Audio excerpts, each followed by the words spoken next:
Behold the latest military news update. This is AFP Community News, hosted by Rob Suzon every 12 noon, Mondays to Fridays. Only here on DWDD Armed Forces Radio. One AFP for a stronger Philippines. Philippines, Australia, and U.S. complete 14th multilateral maritime cooperative activity in the West Philippine Sea. Philippine Army receives medical equipment from AFP and Jhai. Government arranging welfare visit for 78 Filipinos detained in Myanmar. MMDA lifts number coding scheme for Chinese New Year.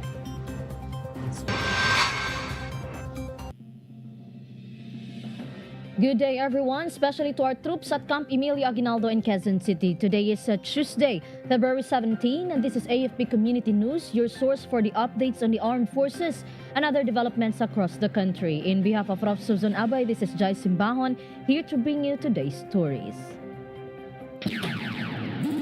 DWDD Armed Forces News. And the Armed Forces of the Philippines, alongside Australian Defense Force and United States Indo-Pacific Command, successfully completed the 14th Philippine-Australia-United States multilateral maritime cooperative activity on February 15 to 16 in the West Philippine Sea. Philippine forces deployed the Philippine Navy's BRP Diego Silang AW-109 helicopter, Philippine Air Force's FA-50 fighter jets, A-29 Super Tucano C-208B, and a so-called search and rescue helicopter. The Philippine Coast Guard also participated with BRP Teresa Magbanwa.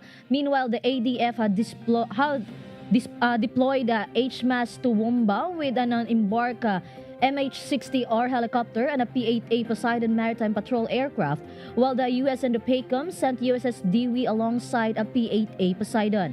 Activities included a communication exercise, maritime domain awareness events, division tactics, photo exercise replenishment at sea, and a concluding hot wash. The 14th MMCA, which was this year's first multilateral maritime cooperative activity, demonstrates the participating countries' ongoing dedication to enhancing maritime security in the area and strengthen the continuity of multilateral cooperation.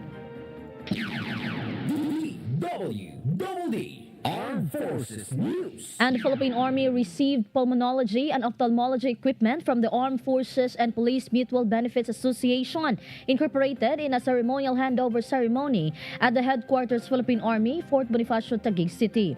The said donation is part of AFP-MBI's pandemic response, hospital, medical equipment, and disaster control program. Army Chief Lieutenant General Antonio G. Navarrete and AFP-MBI President and CEO Rear Admiral Dorvin Jose L. Ligaspi retired, led a ceremonial signing and turnover of the said equipment that will be used by General Hospital, Headquarters, and Headquarters Support Group. Meanwhile, the CGPA has emphasized its focus on ensuring the health and well-being of soldiers and civilian human resource as a key part of his Our Personal Our Strength Command guidance. DWDD Armed Forces News. Armed Forces Radio. And now let us hear some information from Joy about 17th Infantry Battalion. Partner stakeholders grant educational assistance to former rebel dependents in Cagayan. Meljoy? Yes, good afternoon. The 17th Infantry Battalion, together with the Provincial Social Welfare and Development Office, with the sustained support of the Provincial Government of Cagayan, distributed educational assistance for the dependents of the former rebels from municipalities of Rizal, Santo Niño, and Bagao at Capital Compound to Tuguegarao City, Cagayan. The activity was conducted to ensure that their dependents can pursue formal education and skill development without financial burden. A personality development session was held to boost self-confidence, instill positive values, and steer them towards responsible and productive citizens. The engagement highlights the 17th Infantry Battalion's strong and ongoing relationship with the provincial government of Cagayan in implementing the government's enhanced comprehensive local integration program. Through this collaboration, both organizations will continue to ensure that former rebels are not only reintegrated into mainstream society, but also offered meaningful opportunities to rebuild their lives with dignity and purpose. The 17th Infantry Battalion underlined its unflinching support to local government initiatives, emphasizing that meaningful and compassionate programs that improve lives and fortify communities are more important for securing enduring peace and progress. This is Jhai reporting for AFP Community News. One AFP for stronger Philippines. Thank you, Meljoy. DWDD Armed Forces News. And 43 various loose firearms were successfully surrendered in the town of South Upi, Maguindanao del Sur. The successful surrender of the said war material was made possible because of the intensified implementation of the Small Arms and Light Weapons Management Program under the Office of the Presidential Advisor on Peace, Reconciliation and Unity, in accordance with the Philippine National Action Plan on Women, Peace and Security, and aligned with the initiatives of the Municipal Task Force to End Local Armed Conflict. The loose firearms are composed of an M16 rifle with M203 grenade launcher, M14 caliber 50 rifles, M1 carbine sniper rifle, and some caliber 30 Garand rifles, caliber 45 and 38 revolvers, one Uzi M79 grenade launchers, various 12-gauge shotgun, and improvised firearms. The activity emphasized the vital role of the whole-of-government approach and the interagency collaboration for the lasting peace and security in the area. DWDD Armed Forces News. And the 82nd Infantry Bantay-Laya Battalion and the local government unit of Calibo reaffirmed their united stance against the threat of CTG infiltration in urban centers during a courtesy call by the 82nd IB's newly installed commanding officer, Lieutenant Colonel Elmar El Salvador, with Honorable Juris B. Socro, Municipal Mayor of Calibo. At the said meeting, both leaders emphasized the significance of strengthening collaborative measures to safeguard communities from deceptive CTG tactics. The discussion underscored proactive strategies to counter CTG influence, focusing on intelligence-driven operations, heightened public awareness, and community empowerment.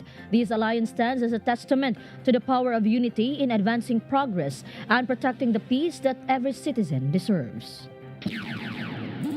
DWDD Armed Forces News. Armed Forces Radio Report. From Joanne, more updates about Marine Battalion Landing Team 10 conducts Fisher Folks Forum in Cagayan. Joanne?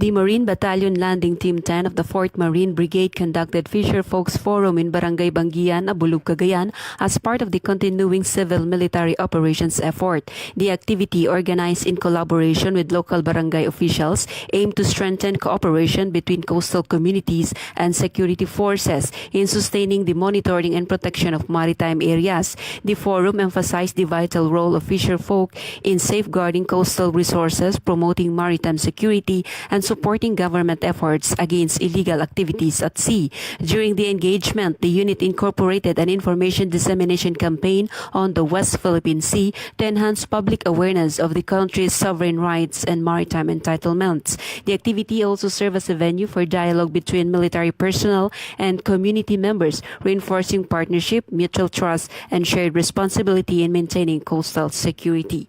This is John Satok reporting for AFP Community News, 1 AFP for stronger Philippines. Thank you, Joanne. DWDD Armed Forces News. And the 703rd Infantry Aguila Brigade and the Nueva Ecija Police Provincial Office successfully convened the Joint Provincial Security Coordinating Center meeting held at Camp General Mariano and Llanera, Borgus Avenue, Cabanatuan City.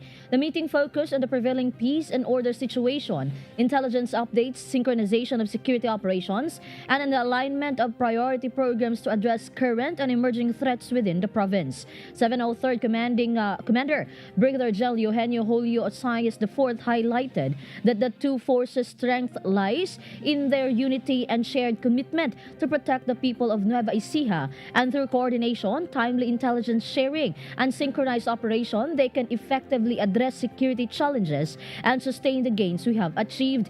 Meanwhile, conduct of the JPSCC meeting highlights the sustained collaboration between the Philippine Army and the Philippine National Police, reinforcing collective mission of safeguarding communities and promoting lasting peace and development throughout the province. DWDD Armed Forces News. And for our national news, DWDD National News. The Department of Migrant Workers says it is arranging the deployment of a team to Myanmar to check on the condition of 78 Filipinos detained over alleged involvement in human trafficking and online scam operations. DMW Undersecretary Felicitas Jhai confirmed that the Filipinos remain under local custody while the Philippine government is securing clearance to visit them and assess their welfare. Authorities note that many trafficking victims are recruited through fraudulent online job offers and later forced to work in cyber scam hubs. Meanwhile, Migrant Workers Secretary Hans Leo Kakdak said the Philippines is coordinating with the regional partners to intensify anti-trafficking efforts and facilitate the safe return of affected Filipinos. DWDD National News. Armed Forces Radio. On the other line, let us hear more from Gina about 35 war material surrendered to government troops in Maguindanao del Norte and Sur. Gina? Yes, Jhai, a total of 35 different types of firearms and military equipment were voluntarily surrendered to government troops in separate towns of Maguindanao del Sur and Maguindanao del Norte. Of the said number, 17 came from the town of Talayan in Maguindanao del Sur, while 18 from the municipality of Talitay, Maguindanao del Norte, most of which are high-powered firearms that have long posed a threat to peace and security in the community. Among the surrendered military equipment were rifles such as the M14 and Garand, sniper rifles, 60mm mortars, 9mm submachine guns, M79 and M203 grenade launchers, rocket-propelled grenades, and 12-gauge shotguns. Meanwhile, the successful surrender of war material is proof of the strengthened cooperation between the military, police, and local government in promoting peace and security in the provinces of Maguindanao del Sur and Maguindanao del Norte. This is Gina reporting for AFP Community News, 1 AFP for Stronger Philippines.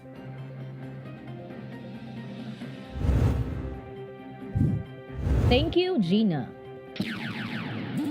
DWDD National News. And President Ferdinand Marcos Jr. joined Filipinos in welcoming the Year of the Fire Horse as the country marked the lunar year on Tuesday. In a message released by the Office of the President, Marcos urged the public to match the symbolism of the celebration with discipline and consistent day-to-day effort. Marcos also called on Filipinos to move with what he described as purposeful haste, acting swiftly when needed, but remaining measured when it matters most. The President also underscored the need to protect fair opportunities and dependable public services while promoting productivity, strengthening value chains, and ensuring that vulnerable sectors are not left behind. DWDD National News. And the Metro Manila Development Authority has announced the suspension of expanded number coding scheme on Tuesday, February 17, in observance of the Chinese New Year, which has been declared a special non-working holiday. Under existing regulations, the number coding scheme is automatically lifted during official and special non-working holidays, allowing motorists to travel without restrictions. Authorities anticipate heavier traffic in key areas, particularly in Binondo, Manila, where members of the Filipino-Chinese community traditionally gather to celebrate the occasion. DWDD National News. Armed Forces Radio. And now let us hear more updates from Kath about Commander Reserve Command Philippine Army presides over 9th RCDG's leadership transition. Kath? Yes, Jhai, good noon. Commander of the Reserve Command, Philippine Army Major General Ronald Jess S. Alcudia presided over the 9th Regional Community Defense Group Change of Command ceremony held at Pagadian City yesterday. Outgoing Group Commander Brigadier General Patricio S. Tomales formally handed over the unit's leadership to the incoming Group Commander, Colonel Arnold L. Gasalatan.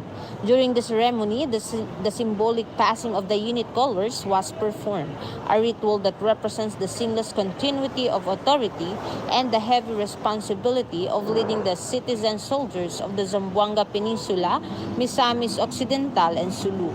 Meanwhile, the transition served as a powerful reminder of the unit's unwavering commitment to building a capable, responsive, and mission-ready reserve force. This is Kat reporting to AFP Community News, one AFP for a stronger Philippines. Thank you, Kath. DWDD National News. And the Philippine Atmospheric, Geophysical and Astronomical Services Administration or PAGASA reports that three weather systems continue to affect various parts of the country. According to the State Weather Bureau, the shear line is bringing cloudy skies with scattered rains and isolated thunderstorms over Cagayan and Isabela. Meanwhile, the easterlies are expected to cause rains over Aurora and Quezon provinces, as well as Metro Manila and other parts of the country. In northern Luzon, particularly in Ilocos Norte, Apayao, Batanes, and the Babuyan Island, the northeast monsoon or amihan will bring partly cloudy to cloudy skies with isolated light rains. DWDD National News. And the Department of Foreign Affairs has expressed concern over a recent statement issued by the Chinese embassy warning that ongoing tensions between Filipino officials and the embassy could result in the loss of millions of jobs for Filipinos. In a statement, the DFA said it took note of the embassy's remarks linking possible job losses to strained bilateral relations. The department emphasized that the Philippines values cooperation with all the countries across economic, cultural, and other areas, citing the clear benefits such as partnerships brings to the Filipino people. The DFA called on the Chinese embassy to adopt a responsible and measured tone in public statements. Despite differences, the department reiterated its commitment to pursuing diplomacy to stabilize and further advance bilateral relations. DWDD National News. Armed Forces Radio. And now some information from Jimboy about 401st Infantry Brigade. Bayugan City LGU strengthened ties on peace and security. Jimboy? The Port Offers Infantry Unite and Fight Brigade and the local government of Bayugan City is strengthening its tie during the city mayor courtesy call to the Port Offers Infantry Brigade Acting Commander at the Camp Dato Lipos, Macabandong, New Leyte, Barangay Awa, Prosperidad, Agusan del Sur. During the visit of both officials discussed matter regarding peace and security, public safety, and the oncoming collaboration between the Bayugan City LGU and the Port Offers Brigade, which aim to maintain stability and promote development in Agusan del Sur, particularly in the Say City.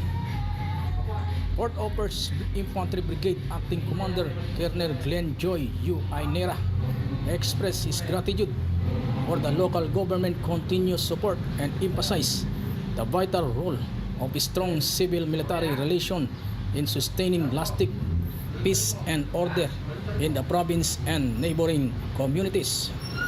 Meanwhile, the engagement also reaffirmed the shared commitment of both agencies to collaborate in supporting government programs and initiatives that strengthen community resilience and prevent the resource of insurgency. This is Jimboy reporting for AFP Communities, one AFP for a stronger Philippines. Thank you, Jimboy. DWDD National News. The Sandigan Bayan 6th Division is set to start the trial of former Congressman Zaldi Co and his co-accused on March 3 and 5 over the 289 million peso flood control project in Nauhan Oriental, Mindoro. The case involves non-bailable charges of malversation of public funds. The Ombudsman prosecutors have been ordered to submit their formal offer of evidence, after which the accused may file comments or oppositions within 3 days. The court clarified that the bail petition will be considered submitted for resolution after this period, regardless of any response. DWDD National News. And the Department of Agriculture or DA says rice import volumes are expected to reach 150,000 metric tons per month in March and April following consultations with rice traders and importers. Agriculture Secretary Francisco P.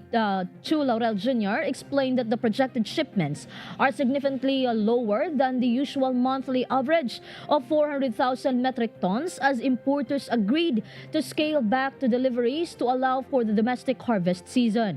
If these projections hold, the combined 300,000 metric tons for March and April would represent a 65.5% drop compared to the 869,321 metric tons recorded during the same period last year.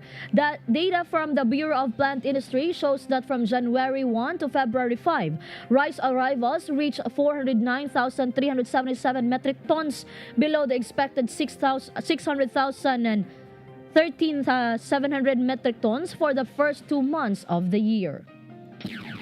DWDD National News. Armed Forces Radio.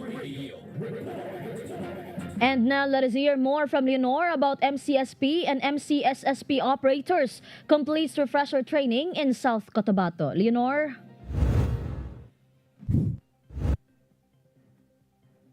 The 603rd Infantry Brigade successfully completed the 3-day Mobile Community Support Sustainment Program Operators Refresher Training Class 01-2026 at the 105th Infantry Brigade Advanced Command Post, Barangay Eduardo Tibuli, South Cotabato. During the conduct of the said activity, the 603rd Infantry Brigade facilitated lectures and discussions focusing on community ideology, updates on the current threat situation, campaign plan, and the concept of the Integrated Territorial Defense System.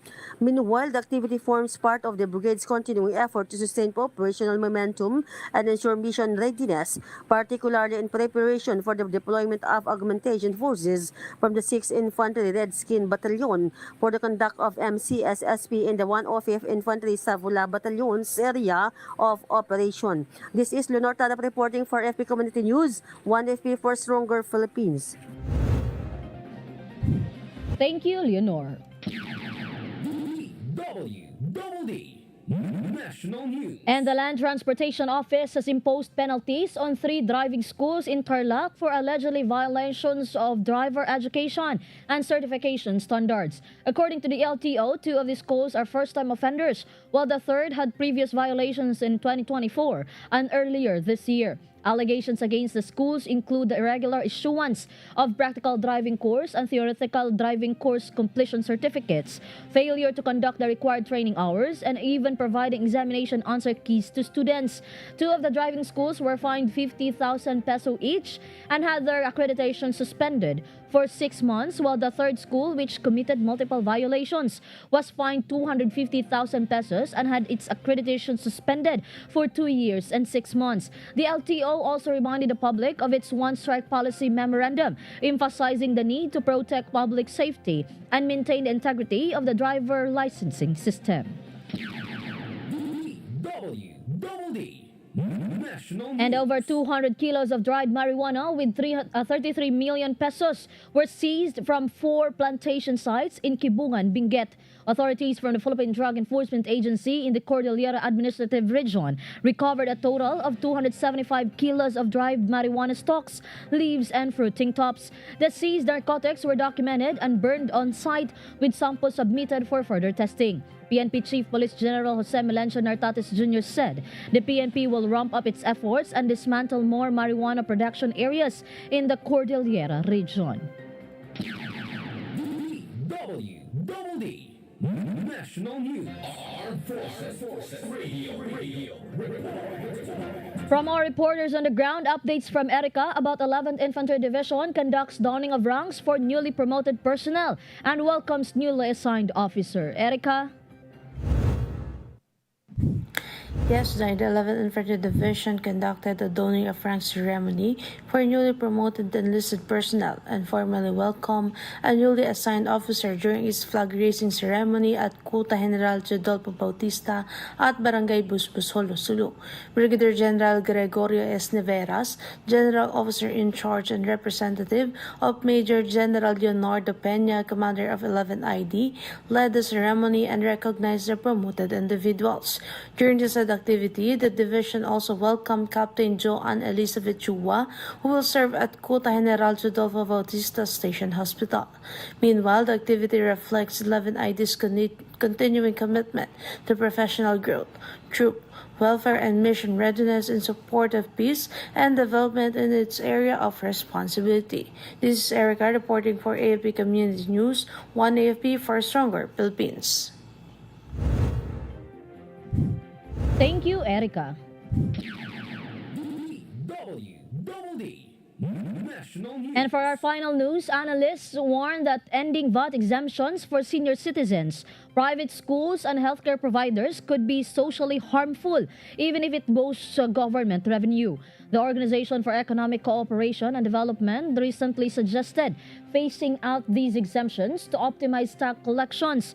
Meanwhile, BIR Commissioner Charlito Mendoza said it is up to the Congress whether to adopt the OECD recommendation, and currently senior citizens enjoy a 12% VAT exemption under the Expanded Senior Citizens Act, while private education and healthcare also receive tax breaks.